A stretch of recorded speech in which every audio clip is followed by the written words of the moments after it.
ಯಲ್ಲಾಪುರ ತಾಲೂಕಿನ ಹುಲ್ಲೂರು ಮನೆಯಲ್ಲಿ ಸ್ವರ್ಣವಳ್ಳಿ ಶ್ರೀಗಳಿಂದ ನೂತನ ಶಿಲಾಮಯ ಗಣಪತಿ ಮಂದಿರದ ಶಿಖರ ಮೂರ್ತಿ ಪುನಃ ಪ್ರತಿಷ್ಠಾಪನೆ ಕಾರ್ಯಕ್ರಮ ಮೇ 5ರಂದು ಮಧ್ಯಾಹ್ನ ಸುಮಾರು 12:30 ಗಂಟೆಗೆ ಹುಲ್ಲೂರು ಮನೆಯಲ್ಲಿ ಸ್ವರ್ಣವಳ್ಳಿ ಶ್ರೀಗಳಿಂದ ನೂತನ ಶಿಲಾಮಯ ಗಣಪತಿ ಮಂದಿರದ ಶಿಖರ ಹಾಗೂ ಮೂರ್ತಿ ಪುನಃ ಪ್ರತಿಷ್ಠಾಪನೆ ಕಾರ್ಯಕ್ರಮ ವಿಜೃಂಭಣೆಯಿಂದ ನಡೆಯಿತು.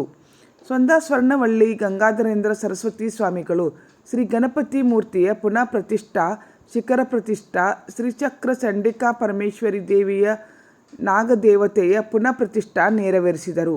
ಶ್ರೀ ಕ್ಷೇತ್ರ ಗೋಕರ್ಣದ ತಂತ್ರಶ್ರೇಷ್ಠರಾದ ವಿದ್ವಾನ್ ಗಜಾನನ್ ಕೃಷ್ಣ ಭಟ್ ಹಿರೆ, ವಿದ್ವಾನ್ ಗಣಪತಿ ಗಜಾನನ್ ಹಿರೆ ಇವರ ಮಾರ್ಗದರ್ಶನ ಮತ್ತು ವಿಘ್ನೇಶ್ವರ ಜೋಶಿ ಆಚಾರ್ಯತ್ವದಲ್ಲಿ, ವೇದಮೂರ್ತಿ ರಾಮಚಂದ್ರ ಭಟ್ ಹಿತ್ಲಕಾರಗದ್ದೆ ಪೌರೋಹಿತ್ಯದಲ್ಲಿ, ನಾರಾಯಣ ಭಟ್ ಜೋಗಿನಜಡ್ಡಿ ಯಜಮಾನತ್ವದಲ್ಲಿ ಅಷ್ಟೋತ್ತರ ಶತನಾಳಿಕೇರ ಗಣಹವನ, ಚತುರ್ದ್ರವಾತ್ಮಕ ಗಣಪತಿ, ಅಥರ್ವ ಶೀಘ್ರ ಹವನ, ಅಷ್ಟೋತ್ತರ ಶತಬ್ರಹ್ಮ ಕಲಶ ಸ್ಥಾಪನಾ, ಪವಮಾನ ಹವನ, ಶ್ರೀರುದ್ರ ಹವನ, ಚಂಡಿಕಾ ಹವನ ಸೇರಿದಂತೆ ವಿವಿಧ ಧಾರ್ಮಿಕ ಕಾರ್ಯಕ್ರಮಗಳು ನಡೆದವು. ನಂತರ ಅನ್ನಸಂತರ್ಪಣೆ ನಡೆಯಿತು. ಮಾತೃಮಂಡಲಿ ಸದಸ್ಯರಿಂದ ಭಗವದ್ಗೀತೆ ಪಠಣ ನಡೆಯಿತು.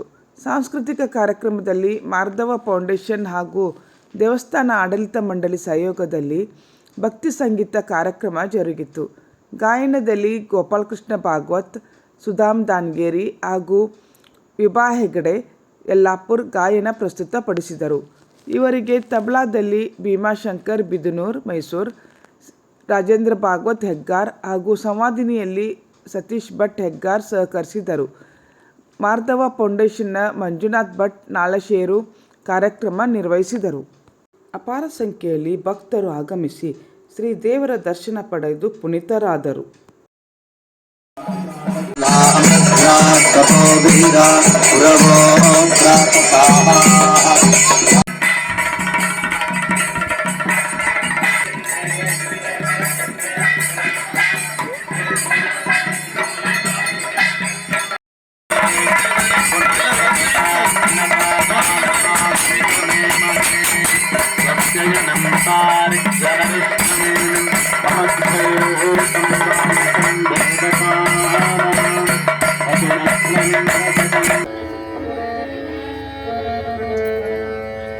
ವಿಠಲ